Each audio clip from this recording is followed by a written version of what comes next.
Hey everyone, welcome back to Rhythm Railroad. So continuing in this project for the lead that goes across the river here. Um, some of you have been asking for tutorials on how to do things. I don't know that tutorial is an appropriate word for what I do. I just kind of like jump in the hole and just climb out slowly. I wait for chaos to occur, and then I just kind of try to figure it out as I go. So it's not really a tutorial. I just kind of go as I feel and as I see things unfolding. Of course, with some ground rules from past experiences and things, but I generally have like a very small bag of tricks that I know of, and then the rest of it is just improv.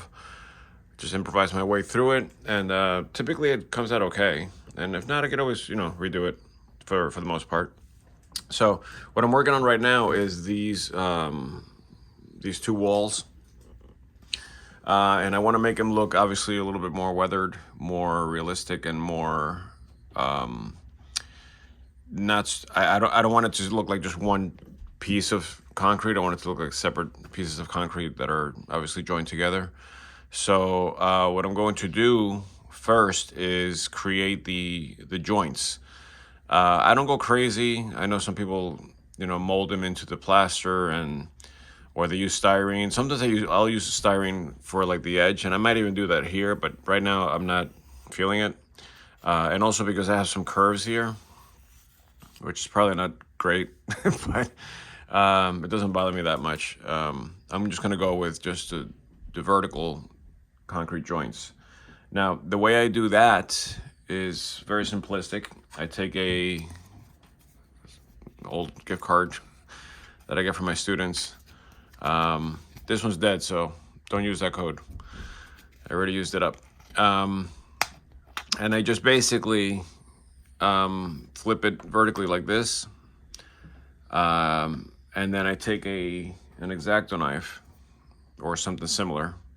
And I actually do it backwards. I don't like to use the sharp side because the sharp side sometimes likes to find its own path and then it gets a little crooked. So I start with this just to kind of get a very light sense of where the grooves are gonna appear.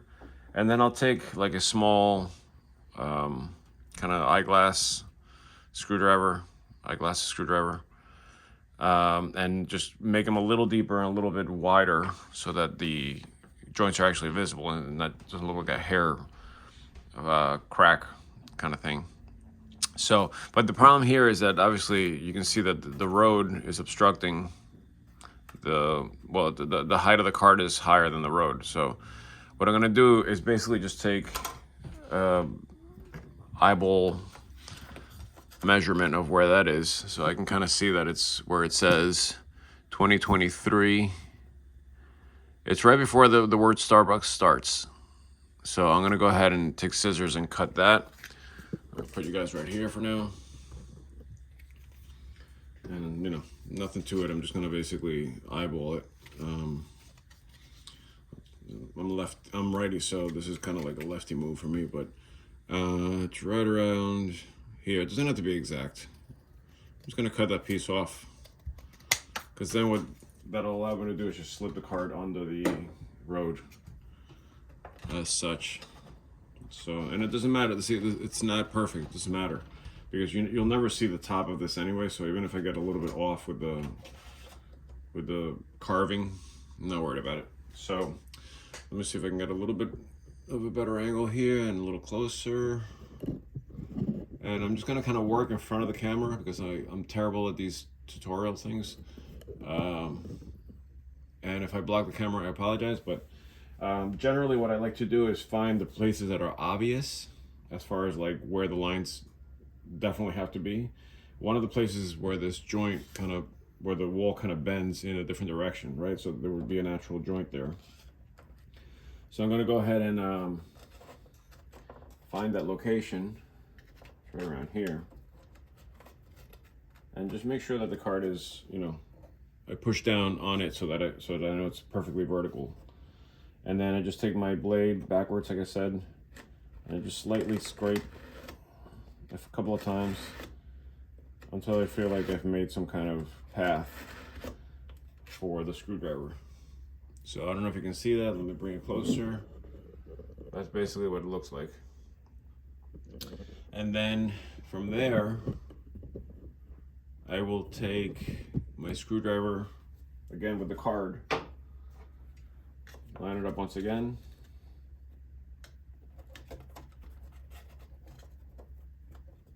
There's some extra plaster down here, so that's a little bit hard to do, but I got it now. And then just take the screwdriver. We're just basically making it a little bit wider and a little bit deeper. You don't want to go too deep, because it's actually better if you have some plaster still inside the groove, so that when you weather this, the ink gets absorbed by the plaster instead of just exposing the pink foam, which is what this is made out of underneath. So now that's definitely more visible, more obvious, and I like the thickness. I just kind of, again, I just eyeball it, and that's it. So definitely one there. There's definitely one that needs to appear where that angle, where the top of that angle starts, because I would figure that triangle piece would be its own piece, and then the more rectangular pieces would be after that. So I'm gonna go ahead and do that. You won't see that because I'm gonna put you here, but I'm gonna just do it on my own here. So I just try to, no, again, I find the top of that thing, whatever, you know, the angle of that section, put the card up against there. This one's tricky because, especially with the camera, it's hard to find it. That's why I hate doing tutorial videos, because I gotta worry about the angle here. So I'm gonna go ahead and scrape a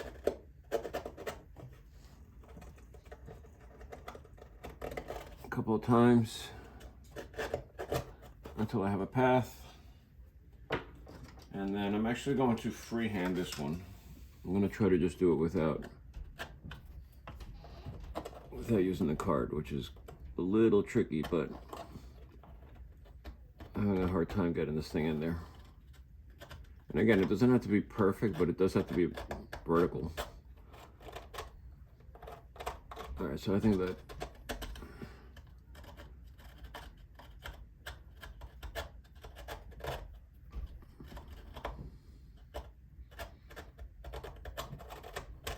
that's enough to make the appearance of a joint, you can see there.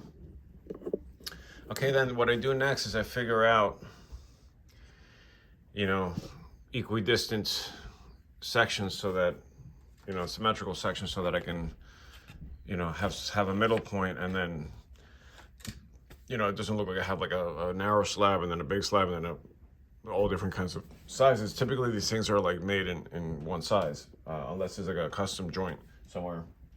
So I'm going to go ahead and grab my ruler. I'll put you down for a second.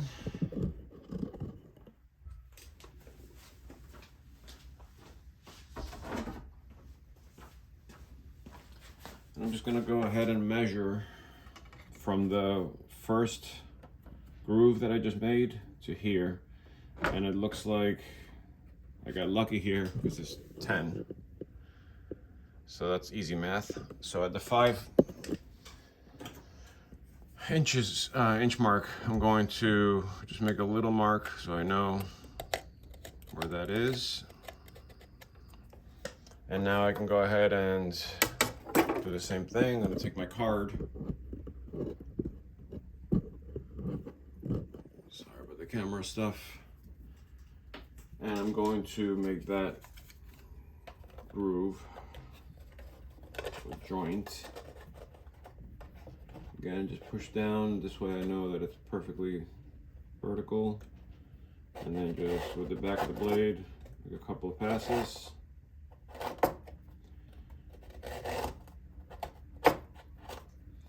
And then I'll do it with the screwdriver. Just make sure the screwdriver is vertical also, it's a flathead.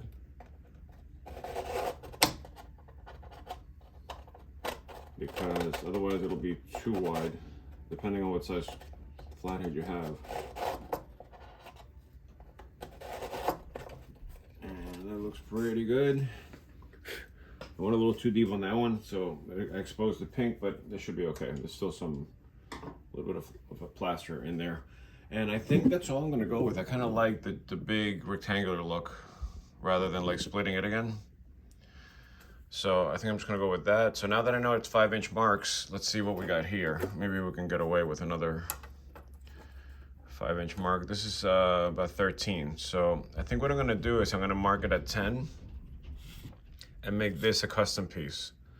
So I'll go ahead and mark the 10.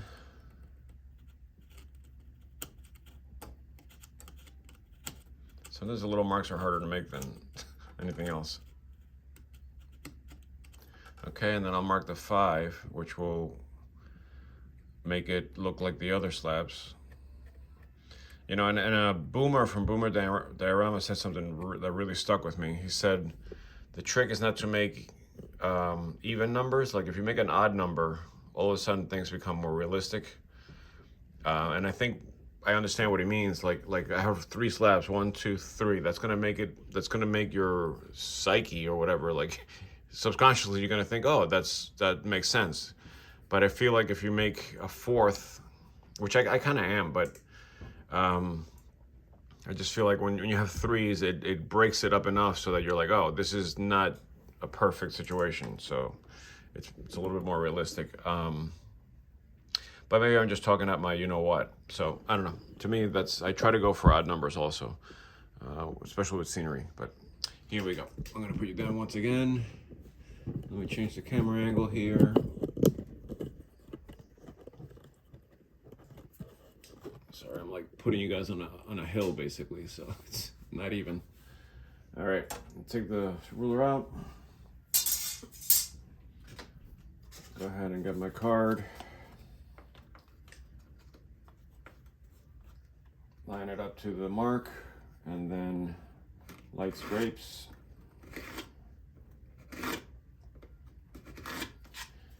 And then it probably was probably stupid for me to pull the card out, but just leave it there. It's easier. But whatever, just line it up again. Take the screwdriver. And we're just looking to widen that a little bit, but don't go too deep. I think that's good enough. And then same thing here. You could probably get away with just going with the screwdriver to begin with, but I just like to make a little groove for myself so I don't slip out by mistake. Because once you slip out, then then you get a weird line. I did it again. See, I pulled the card out like a silly man. Don't be silly. All right. So already you can see it's starting to look more like a real wall instead of just like a blob of concrete, right? Now the white obviously looks ridiculous. So this is where we start coming into the weathering part. Now, oh, what I wanted to say also before I start doing that is that this wall, it's not necessary for me to like break, go carving in there. Nobody's ever going to see that unless they shove their nose inside there. And it's like, even when you do that, you can barely see that. I think the only time that might be exposed is if I have a camera, like a cab cam on the actual train and it's going through it, then you'll see it. So I am going to weather it a little bit just to kind of, in case I do a video like that, it'll look, it won't look completely different than the other wall. But basically, there's no need for me to go and carve wall joints like this. Okay, so this is my very complicated way of making my my weathering stuff. I don't know. Some people like to use India ink, which I think is good. I'm too lazy to go and buy it, and I don't even know how much it costs. So I just go with my own concoction. All these paints I got for free. I got a whole collection of them, so that's why I'm using them. Otherwise, I'd probably use like the craft paints, which are a lot cheaper. But this sucker is almost $5, So I mean, I'm using it because, again, it was free. But I just take basically a cup of water. You can see I've used this before for this same thing. And I'm looking to make a very light wash. This is probably too much water right now because it's only that. But you'd be surprised. You kind of use a lot of it as you start creating layers. So I take the slate gray, just make sure you shake it a little bit because sometimes it gets a little thin at the top. And then you put I don't know, this much in there. Then you take a brush, which is, it's just wet because, I just keep it in there so it doesn't dry up, with some water. It doesn't matter if there's like other paint or whatever. It's just, you're making basically grime. So I just basically, I test it out here on the side of the cup. I just see if it runs. If it runs like that, that's probably a good sign. And then I take a rock or one of these casts that I'm not using right now, and I just use the back of it as like a kind of like a testing way to test it a little bit. And that's kind of perfect. That's what you want. You want that light gray kind of look. When that dries, it gets much lighter. So even if it looks a little dark now, that's gonna look great once it's completely dry. Now this part, oh, and by the way, try not to go to the bottom of the cup when you dip the brush, because I feel like you pick up a lot of like the really thick stuff. So I just kind of go in between somewhere in the water. And then, it's a good idea to start somewhere where it's not so visible. So I kind of start way back here and just see how it takes. Sorry about the camera. That looks like it's taking beautifully. Now, you try to keep brushing upward, because what happens is it starts to drip back down. So you got to keep feeding it up, and try to use vertical movements rather than horizontal, because at least for me, I feel like the grain or the grooves would be going in this direction rather than in this direction, and it's a lot easier to keep them straighter than trying to do like very long strokes, and then the lines get wobbly. So you can see it's already kind of drying, and the good thing is that it'll take the darker paint will go into the grooves and the cracks and the things like that.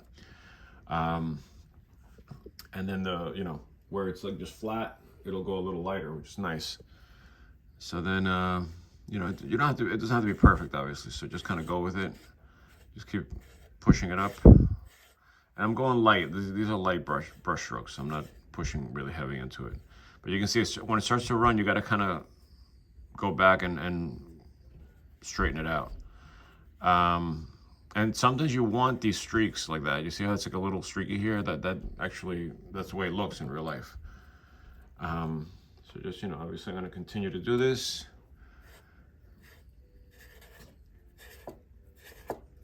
And it goes quick once you get going. I'm just showing you how to do it now, so I'm taking my time with it. But,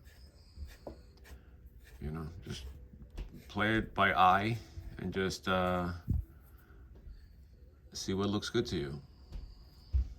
Right? And like I said, it looks a little dark now, but you'll see once it dries, it'll blend in nicely.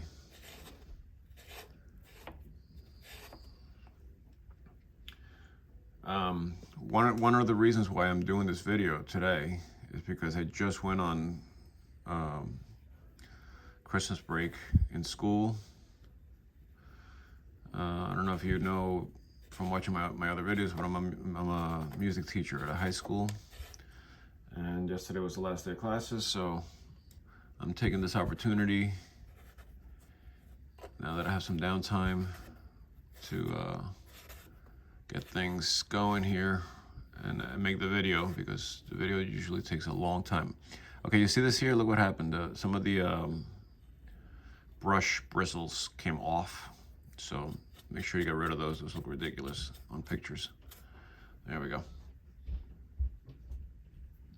And so I had my concerts on Thursday. My concert on Thursday. That was a very good concert. I was very happy with it when it came out. And now on to my next favorite thing to do, which is working on the layout. If I wasn't so lazy, I'd probably be riding my bike, but I'm feeling kind of lazy. So that's my other hobby. I'm gonna not do that right now.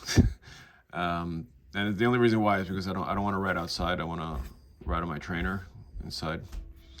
And it's kind of a pain to set that up right now, so I'm going to avoid that like the plague. And plus, this is a time where you're supposed to get fat anyway, so I'm going for the fat look. All right, so you can see this is coming out really nice now.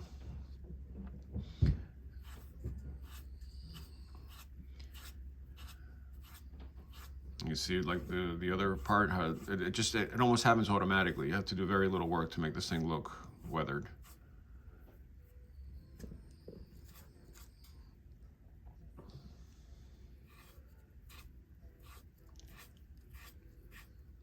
Like I said, the biggest thing is just to go back and kind of rescue those weird spots. The brush will wick the paint up again in the water.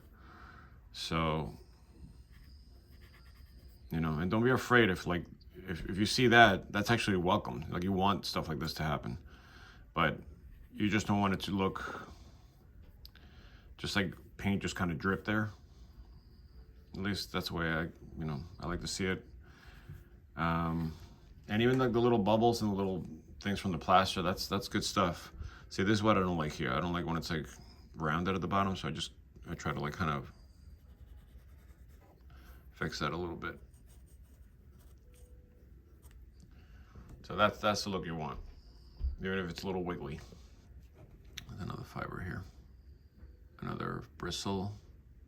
That one's going to be a pain in the butt to rescue because I'm going to make a mark, so I'm going to leave it. I'll get it later. All right, that's what happens when you buy cheap brushes. So we're doing this now. The grooves, sometimes you have to kind of like flood them a little bit with a brush.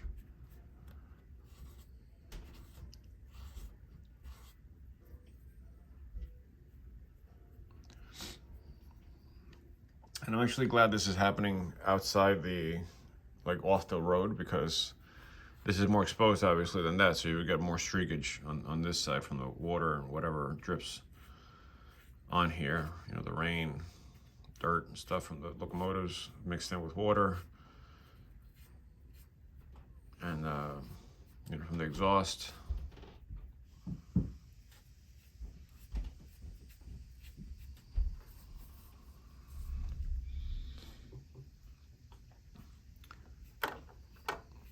And again, I don't have like a science to this. It's just I'm half going by eye and half going by method.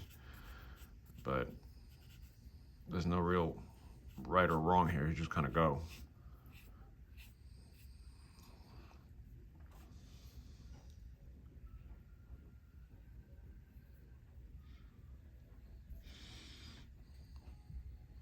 You see the brush picks up the stuff, you know, if you just run it. As it's losing paint or losing water, it starts to just kind of wick it back up again. So I'm gonna make it this one a little longer here. Go in that direction. It's a little better. And I'm almost done with this.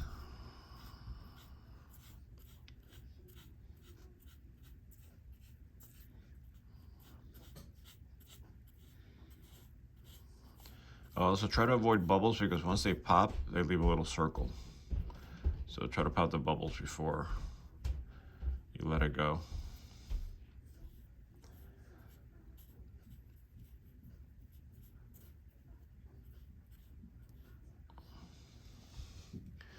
All right, so that's basically it. You can see it already looks much better. Now the top, I try not to go too, try not to wet the brush too much. I take some of the excess water off first, because then it'll start to drip down. And you know, maybe I should do this before I do the vertical parts, but it doesn't really matter. This part doesn't matter. I just kind of dab at it and kind of, you know, this could be in any direction, because you never know how the water settles on top of these sections. Right. It all depends on the slope and whatever. So I'm not going to get too scientific about it. Just let it happen. Just try not to let it drip down onto the wall. Just keep it on top. That definitely messes things up a little bit.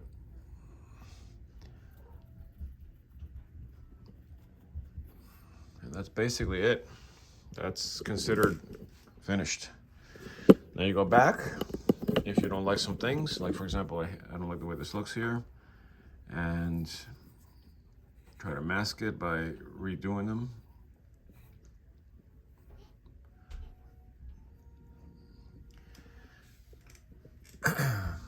do a light one here. That looks better. And then I'm just gonna go ahead. You see the difference now though? Like this will look very awkward. So I'm definitely gonna do the top of this wall. And this one I'm not careful about this because again, you don't see most of it. So I'm just gonna let it kind of do its thing.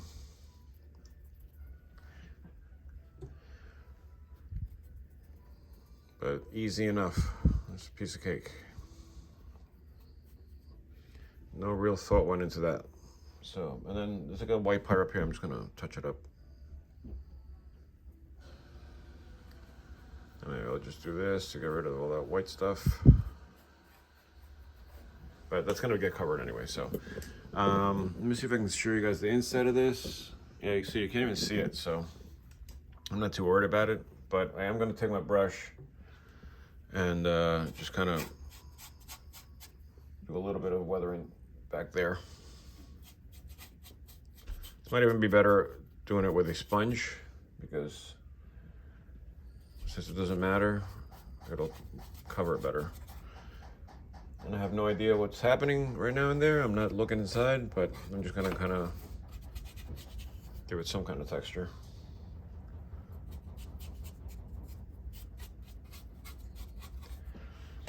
And I'll probably take a picture of that and show you guys, but I'm just kind of peeking in there and seeing what's not wet, basically, because I can't even see with the paint. I'm just kind of guessing at it. And then from the other side, I guess I could do this stuff here.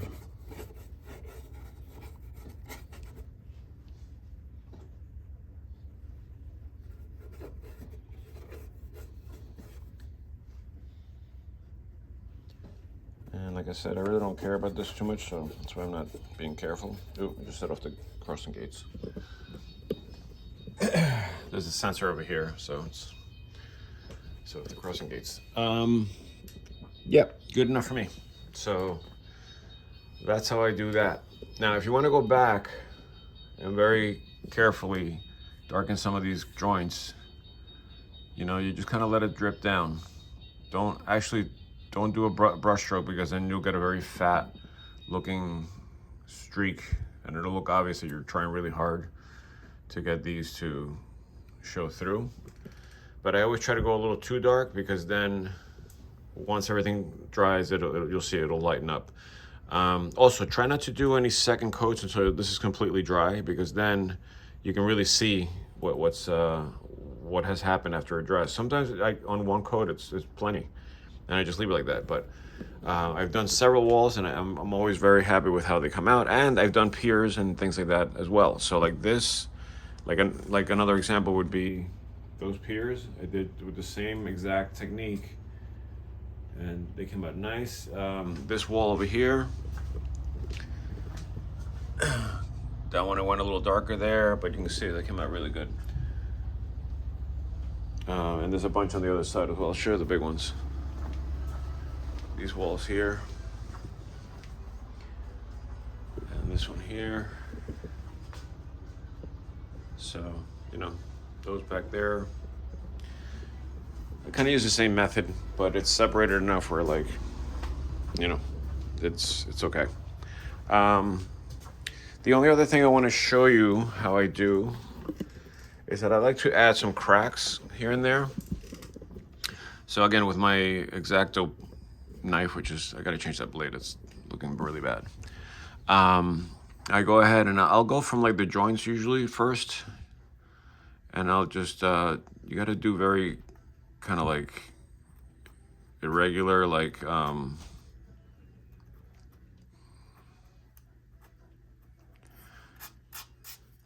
very like, what do you call it?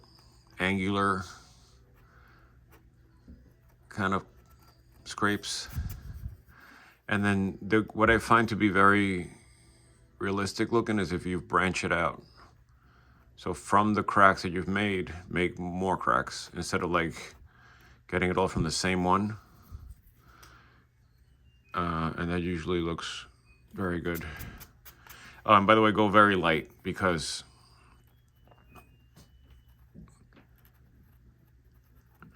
If you go too dark, then you lose all the plaster, and that you want the plaster to be present. So that's a good one. Maybe I'll go like here and make one going down like this.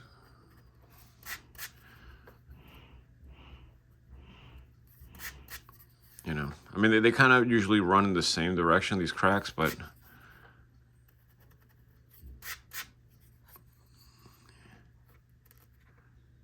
just try to not do like very rounded marks.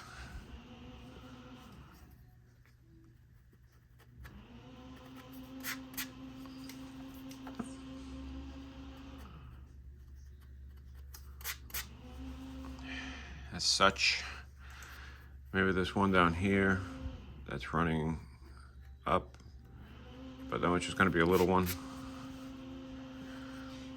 You know, you just kind of randomly do this. Maybe I'll do one. I don't want to do too many, but maybe this one from the weight of the bridge that has happened here. As such.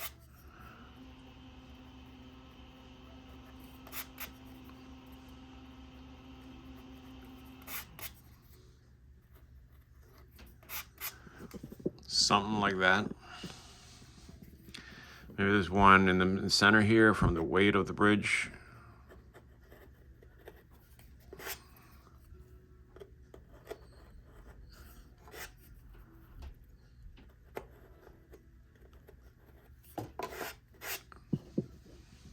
Like that.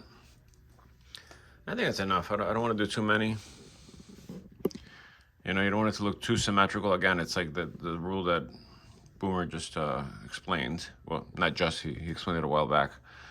The only thing I don't like is that everything's kind of like up top, so you got to kind of do something else to balance this out. Maybe we'll do one here.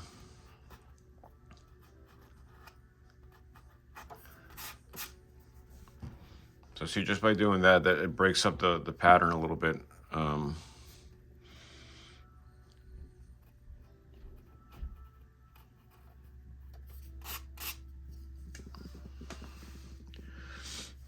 Do one more over here somewhere.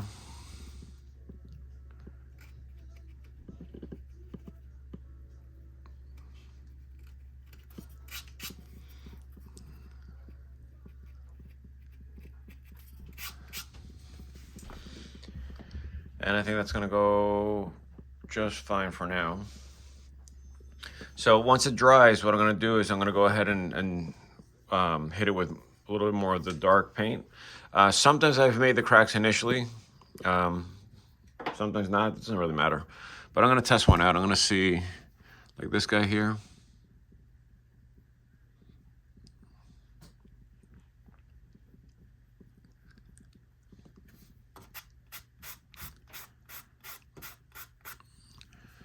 Yeah, I probably should have done the cracks before, but see what I'm doing here? I'm just kind of, it's almost like erasing.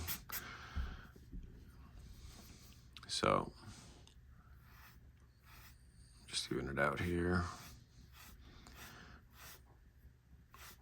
Yeah, what's gonna end up happening is I'm gonna have to redo the whole thing.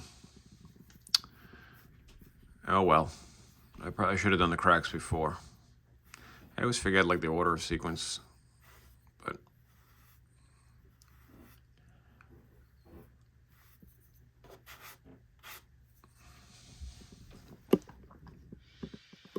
hopefully that'll dry a little bit better than what it looks like right now. But I'm gonna have to go ahead and continue, redo the whole thing so that these cracks get covered.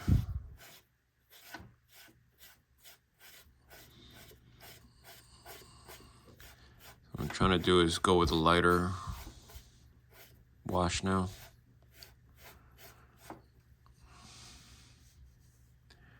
And again, a lot of that stuff will lighten up anyway, but I probably should have just done the cracks before. Oh well. The funny thing is though, like, you're making this scene right now and you're like all stressed out about it. And then like, you know, a month will go by and then you'll be running trains and you won't even notice that this is to this or to that, or, you know, you're all upset about the one crack that didn't come out great and you're like, who cares? Like, you don't even see it after a while. I mean, obviously don't do anything like ridiculous, but like don't put like yellow paint like that or something, you know, but the little intricacies you don't really notice after a while. Or it might be just me making excuses for myself for my errors and for my sloppy work. But at least I'm just trying to get this these cracks to really appear.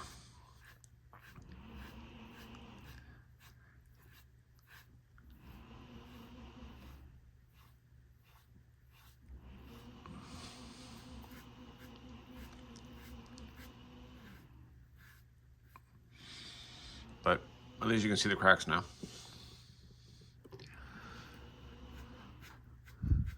Continue here. That little crack looks good.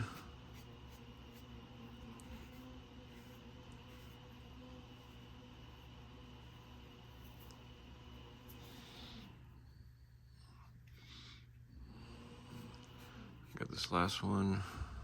There's the dog hair.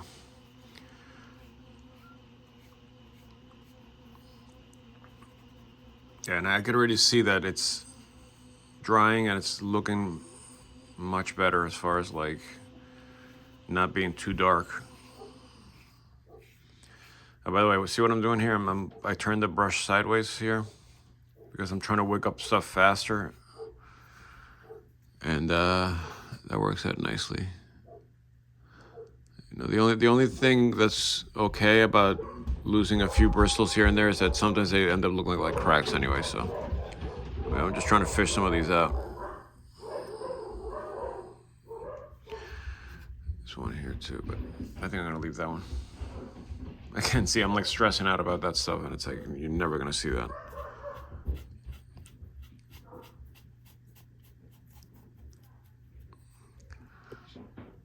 And then I'll go ahead and just now I have a darker shade, I'm just gonna darken the top also. Honey, What? can you come up for a second? Yep. I'll be back. All right, I'm back. So in this short amount of time that I was upstairs, probably about 5 minutes, you can see that this already kind of dried, but it looks so much better. So I don't mind the darker streaks and stuff like that. I think it's gonna look just fine. So, and you can still, now you can really see the cracks coming through, right? That looks really, really good in my opinion. And so I'm gonna leave that. I'm gonna consider that finished. If anything, I'll come back and do another wash, but in a different color, kind of like in a more tannish kind of color, just to give it a little more variety. But I typically don't do that. I'm just curious to see what that would look like. I'll probably test it out on something first, and then go from there. But I'm happy with that. I think it's gonna make a killer scene once all the ground, you know, all the green and dirt and ballast and stuff is around it. Maybe a couple of trees here or whatever, but looking good. All right, so one thing I'm working on, which I did not show in video, is my bridge track, which is right there. I literally just added the guardrails and painted the whole thing camouflage brown, and then I just wiped off the rail heads. So this is how I always make my base coat. I just hit it with the camouflage brown, which you can see right there. And then once it dries, I'll weather the track a bit, you know, the ties rather, and then I'll go back and paint the sides of the rail with a rust. I like to use, I think it's called iron oxide, and I forget what company makes that, but it's like a cheap craft paint. Actually, I think I have it right here. I'll show you. Here it is. It's a Ceramcoat, and it's number 02023 brown iron oxide. This stuff is awesome. It looks great on anything you want to look rusty, and you know, so like kind of like this. I think that's perfect rail rust color, in my opinion. I have it everywhere. So that's what I usually go with, and so that's it. Once that dries and I finish weathering it, what I'm going to do is I'm going to start adding all the ground cover to blend it in with what's there already, and then this way it's easier once I put the bridges up. I don't have to go around the bridges to do that, and then obviously once I get the track on, that'll be like second to last step before I add the water. So I have to make sure everything's pretty much done around that before I put the track in over the bridges and then add the water. And then I'll be done pretty much with the scene. So what I might do before that, though, is add the fascia, just so I don't have to do it afterwards. But because then what happens is if we put the fascia after, then you have to tie in all the groundwork to the fascia, and then so that creates more mess. So, I mean, it's not impossible, but it's just a little bit more annoying. So I might just go ahead and quickly cut out a piece that goes down like that, back up here, and just continues. I mean, it's 8 feet, so I'll have to tie it in there, and then it'll probably continue to around there somewhere, and then I'll do the next piece. So that's it. That's all I got. Oh, by the way, if you're interested in the concrete color, let's see if I can get this uncovered, but it's the Woodland Scenics. This one I bought. I got one for free, and then I liked it, so I've been using it a lot. But I can't see the number, so it's C12 something or other. But it's called concrete. And that's it. All right, I'll see you in the next video.